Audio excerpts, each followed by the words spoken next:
Swayam Prabha. Digital India. Educated India.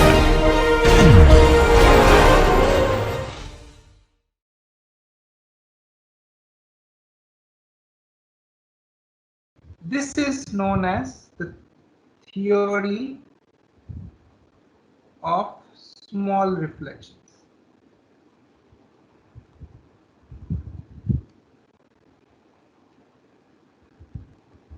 This is what we call the theory of small reflections. Okay.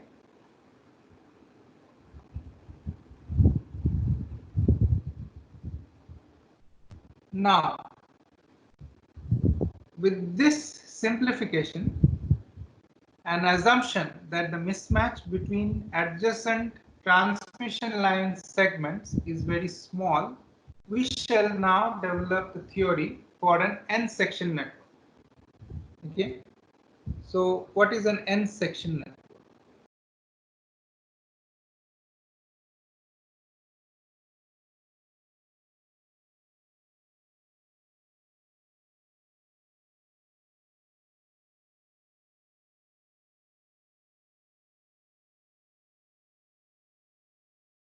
So an n-section, when I say an n-section network, there are n transmission line elements connected in cascade. So let us draw that. Say this is the first section with a characteristic impedance Z1 and an electrical length θ1. This is the second section with characteristic impedance Z2 and electrical length θ1, and so on, say till we come to the nth transmission line segment having characteristic impedance Zn and electrical length θn, and finally we have our load RL, and on this side we have our source. Okay, say the source, so this goes to infinity just like the previous case, but this source transmission line has a characteristic impedance Z0. Okay. Okay. Now suppose the reflection coefficient, input reflection coefficient at this junction, I call that gamma in 0. At this junction I call it gamma in 1. At this junction I call it gamma in 2. Okay, so now extrapolating, you will have at this end, you will have reflection coefficient gamma in n minus 1, and at this end we will have reflection coefficient gamma in n. Okay, so just to summarize, this setup is similar to the previous setup, except that in one transmission line segment we now have n transmission line segments, but the source transmission line element, this one, and the load part remains the same. Now one further assumption is that all the transmission line elements have the same electrical length, so that means θ1 is equal to θ2 is equal to θn. Okay, so now let us start applying that formula we obtained from the theory of small reflections and start finding the characteristic impedances, sorry, the input reflection coefficients, starting with this value. Okay, so gamma, so the gamma in, the overall input reflection coefficient starting from this point, this starting from here is equal to gamma in 0, this quantity, which is in turn equal to, that should be equal to gamma 1 0 plus gamma in 1 e raised to minus j 2 theta. Okay, so if we compare with this equation that I wrote a few minutes back, this expression, this is same. Here gamma 21 takes into account the mismatch between Z2 and Z1. Similarly, here gamma 10 takes into account the mismatch between Z1 and Z0. Gamma in here is analogous to this load reflection coefficient. Okay. So coming back, now this gamma in itself, gamma in 1 itself can be expanded similarly. So I can have an expression like gamma 10 plus gamma 21 plus gamma in 2 e raised to minus j 2 theta e raised to minus j 2 theta. Okay, further, in fact, I can now expand this also further.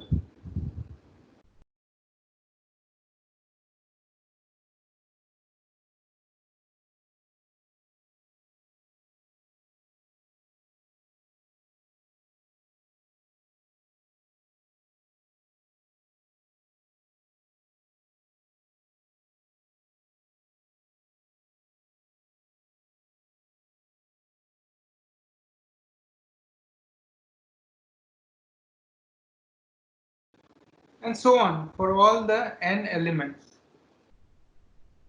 So if I expand it, it will look something like this.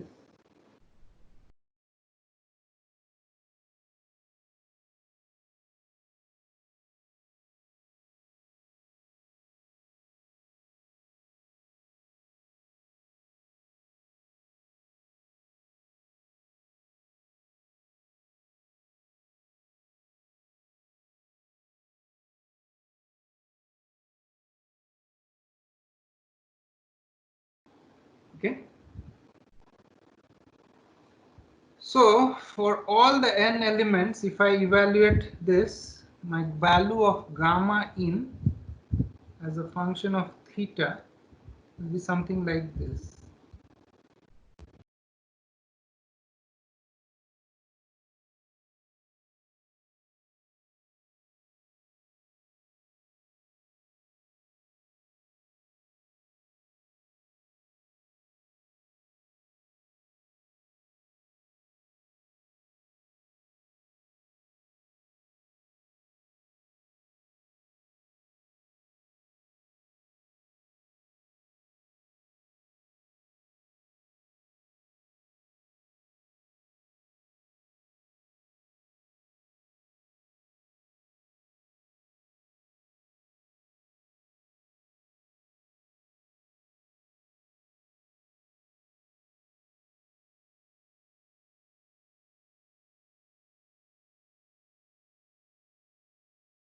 Where these gamma 10 and other values are given like this.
Now I can, so writing it like a series like this, I can write this using the summation symbol.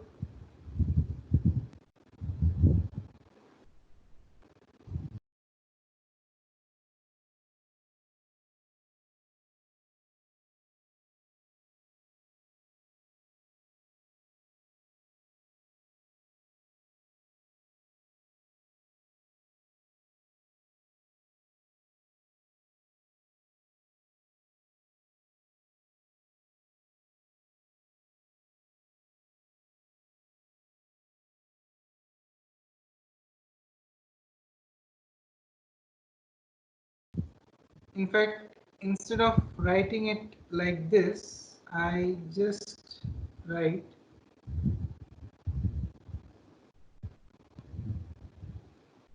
simplified. So then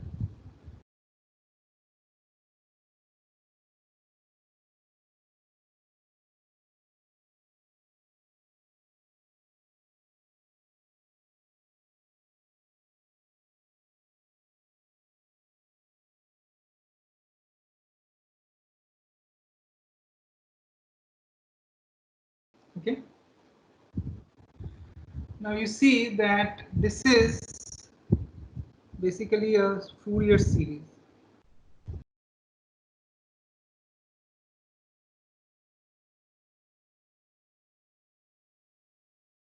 Now suppose if the theta equal to pi by 2, then implies each T line section is a quarter wave transformer.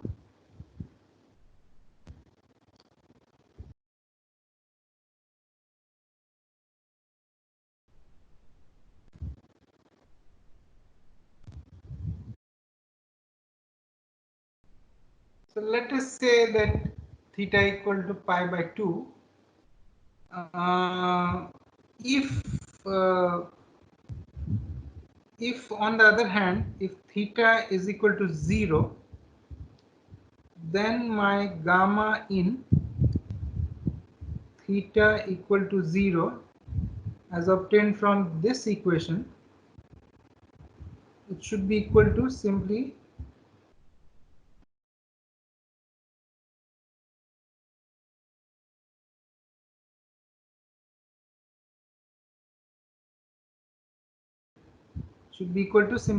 gamma k. That is a simple summation of the mismatch coefficients. But we also know that when theta is equal to 0, that corresponds to f equal to 0, right? So if we go back to our multi-section transformer, what does theta equal to 0 mean? It means that all of these transmission line elements, they have all these, this, all of these have zero length, zero electrical length. In other words, this transmission line having characteristic impedance Z0 is directly connected to the load RL. If that is the case, then my input reflection coefficient should simply be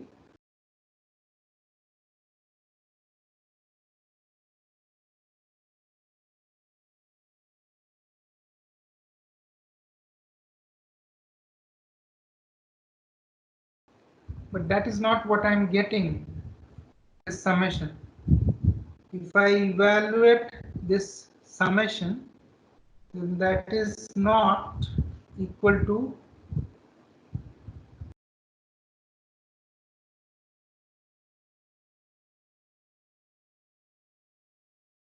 this is what we should have obtained, but we are not getting that. And the reason we are not getting that is because of that small signal reflection approximation that we have done in deriving this expression. So then, in order to obtain consistent results, we do a little mathematical manipulation. Mathematical manipulations are allowed in engineering as long as the expression obtained using that mathematical manipulation is consistent with experiments. Okay, so the slight mathematical manipulation that we will be doing is like this. Now here gamma k is given by this value, right?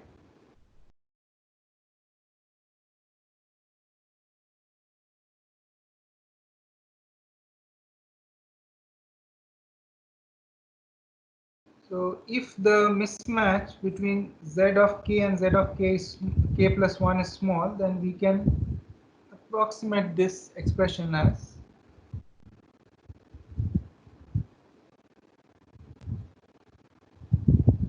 so here what we are doing is we are simply considering that the denominator is equal to twice of zk and the numerator remains the same.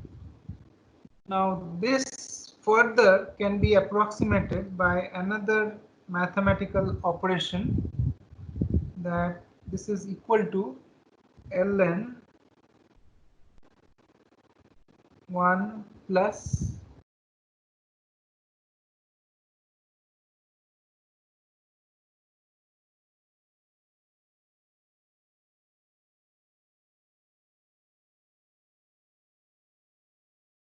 so what we did here is if we expand this logarithmic series and take only the first term, then that will be equal to this term.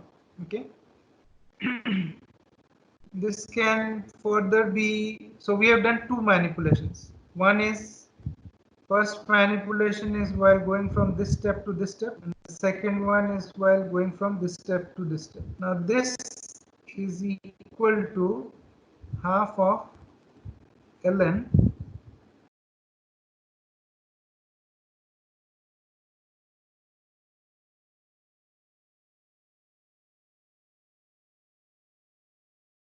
so this is simply equal to z of k plus 1 upon z of k.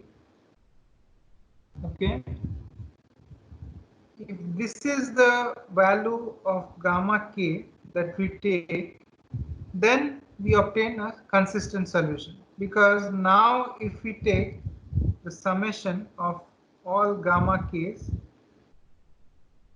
this summation, then that is equal to half of ln RL upon Z0.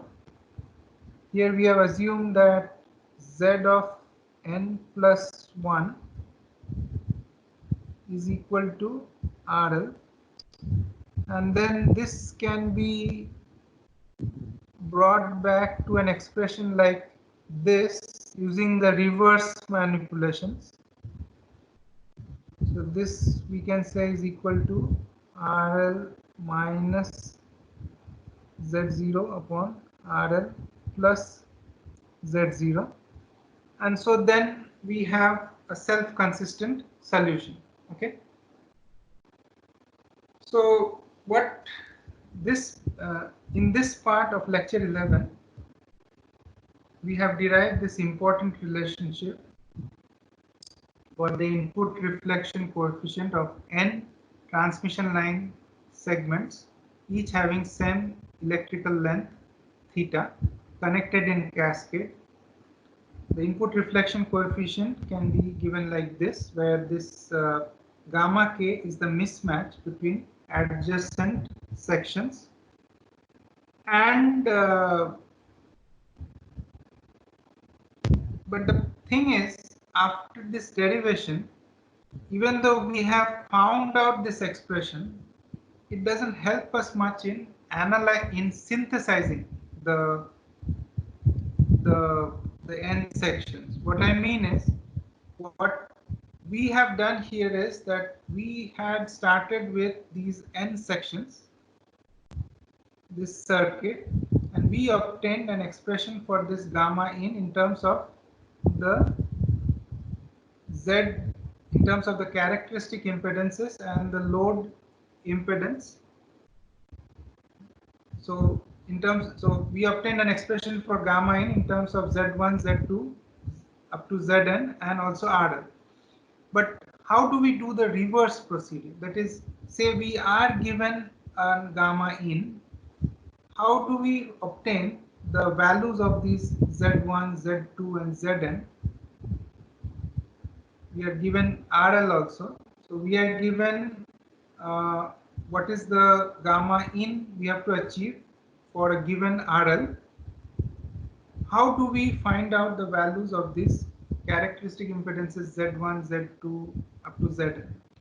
So that is a topic we will be covering in the next part of lecture 11, where we will be starting with some prototype functions. I'll explain what is a prototype function. And these prototype functions are the binomial and the Chebyshev functions. And using these prototype functions, we can obtain the values of these z's, z1, z2 up to zn. Each of the binomial, if I take the binomial prototype function, I will get one set of values for z's, z1, z2. And if I take the Chebyshev prototype function, I will get another set of values for the characteristic impedance. Hello, welcome to part 3 of lecture 11. In the previous two parts, we discussed about the theory of small reflections and the analysis of multi-section transformers. So in part 2, we saw how to find the input reflection coefficient of a multi-section transformer. And I also mentioned that what we were doing there was we were analyzing. We were given a certain multi-section transformers with the characteristic impedances of the various sections. What would be the value of the input reflection coefficient? Now in this part, we are going to do the opposite. That is, given a certain input reflection coefficient, how can we find out the values of the characteristic impedances of the various sections of the multi-section transformer? So we are trying to find out the values of the Z1, Z2, Zn of the multi-section transformer. So in order to do this, we take help of what are known as prototype functions. So prototype functions are, they are just functions which have a certain variation with theta, and we will try to, when I say designing the individual sections, what we will try to do is fit the value of gamma in that we obtained in the previous part with these prototype functions. Okay, so it's like a fitting. We will design the Z1s, Z2 and Zn's such that the overall value of gamma in match that of the prototype function. So let us discuss what we mean by prototype functions. So let me share my screen. So the first prototype functions, so let me start.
So that is what prototype functions are. We will adjust the values of Z1, Z2 till Zn such that the gamma in theta that we obtain matches the prototype function.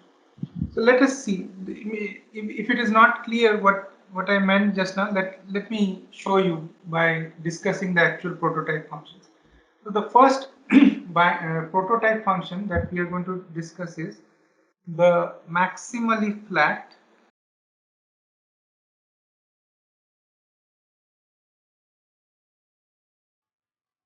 or binomial.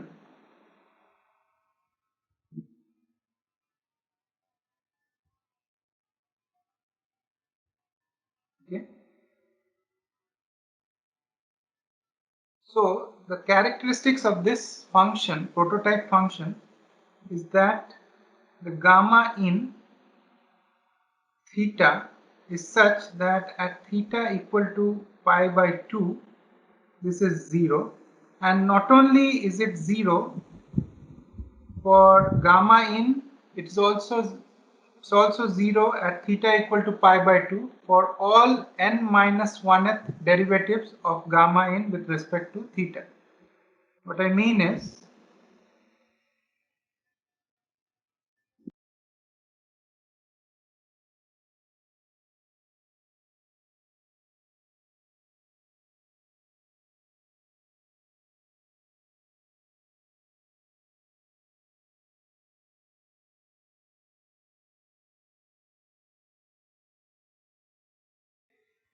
that's why it's called maximally flat. This maximally flat implies that not only the function gamma in at theta equal to pi by 2 is 0, but also all its derivatives till the n minus 1th order are also 0 at theta equal to pi by 2.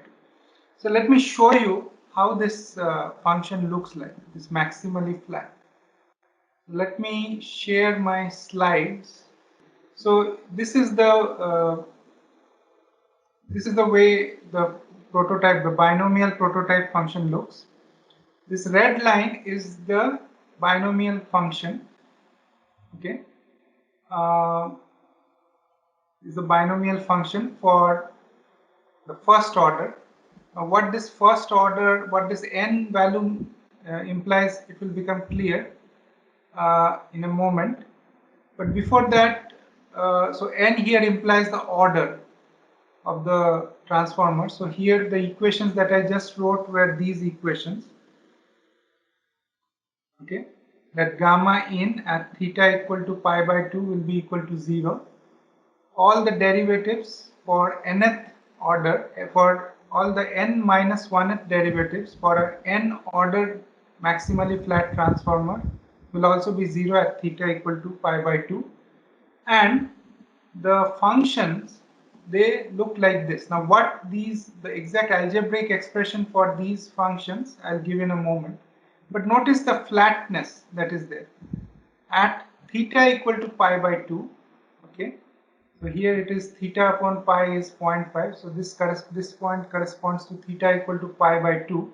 The gamma in value is 0. Okay, for all values of n.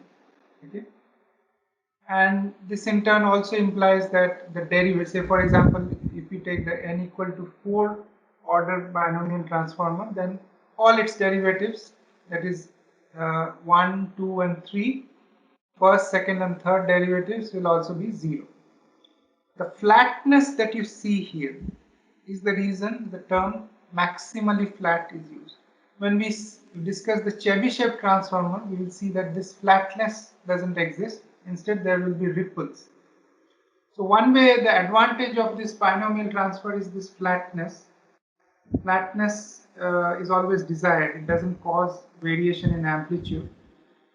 On the other hand, because of this flatness also, our number of sections, in order to get this advantage of flatness, we might end up needing more sections, which increases the size of the impedance matching network, which, as we shall see in the case of the Chebyshev transformer, by sacrificing flatness, we can reduce the order of the transformer and thereby reduce the number of sections. But that is something we'll see later.